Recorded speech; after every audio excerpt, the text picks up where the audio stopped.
धूल से भरा हुआ सुनसान पहाड़ी जंगल के बिल्कुल किनारे बसा था भैरवपुर गांव। गांव के चारों तरफ घना जंगल था, जहां दिन में भी सूरज की रोशनी मुश्किल से जमीन तक पहुंच पाती थी। उस रात अमावस्या थी। आसमान बिल्कुल काला था, जैसे अंधेरा जमीन पर उतर आया हो। पूरा गांव अजीब सी खामोशी में डूबा हुआ था। सिर्फ जंगल की तरफ से कभी कभी लोमड़ियों के चिल्लाने और पेड़ों के पत्तों के टकराने की आवाज आ रही थी। ऐसा लग रहा था जैसे जंगल जिंदा हो। इसी गांव में रहता था मदन, अपनी पत्नी गौरी के साथ। मदन लकड़ी काटकर बेचने का काम करता था, उसी से घर चलता था। उस रात मदन कुल्हाड़ी उठा रहा था, तब गौरी ने घबराते हुए कहा, सुनिए जी, आज अमावस की रात है, आज जंगल मत जाओ, मुझे बहुत घबराहट हो रही है। मदन ने धीरे से मुस्कुराते हुए कहा, गौरी, अगर मैं आज नहीं गया तो कल चूल्हा कैसे जलेगा? तुम डरो मत, मैं जल्दी आ जाऊंगा। गौरी ने बहुत रोका, लेकिन मदन नहीं माना। वो कुल्हाड़ी और पुरानी टॉर्च लेकर जंगल की तरफ चल पड़ा। गांव के बीच एक पुराने पीपल के पेड़ के नीचे बनी थी कल्लू की चाय की दुकान। वहां उस वक्त कुछ गांव वाले बैठे थे। कल्लू, रमेश, हरिया और सबसे बुजुर्ग भगवान काका।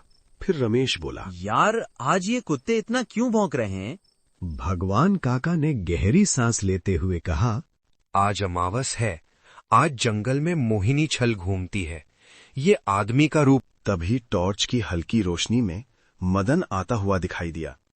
भगवान काका बोले, अरे मदन, आज जंगल जा रहा है, ये रात ठीक नहीं है बेटा। मदन बोला, मजबूरी है काका। इतना कहकर मदन आगे बढ़ गया। तभी एक तेज ठंडी हवा चली। टॉर्च की रोशनी कांप उठी। ऐसा लगा जैसे कोई धीरे से हंस दिया हो। सबके रोंगटे खड़े हो गए। गांव की आखिरी सीमा पार करते ही जंगल और भी भयानक हो गया। पेड़ों की परछाइयां हिल रही थीं। अचानक मदन रुक गया। कौन है? कोई जवाब नहीं।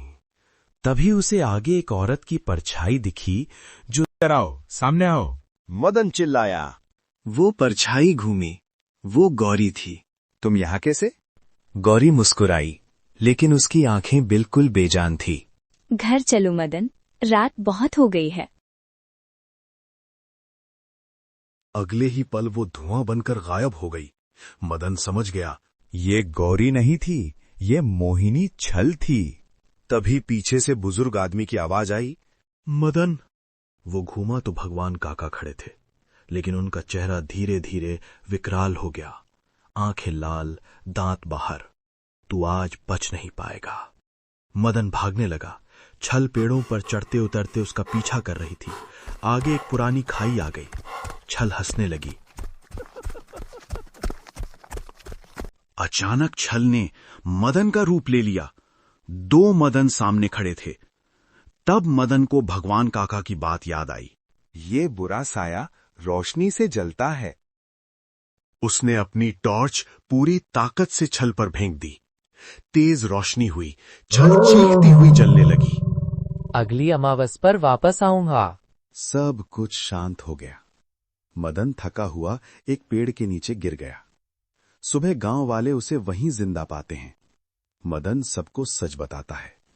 भगवान काका कहते हैं, बेटा, तू बच गया, पर अंधेरा अभी जिंदा है। सब लोग चुपचाप गांव की तरफ लौट जाते हैं, क्योंकि अगली अमावस अब दूर नहीं थी।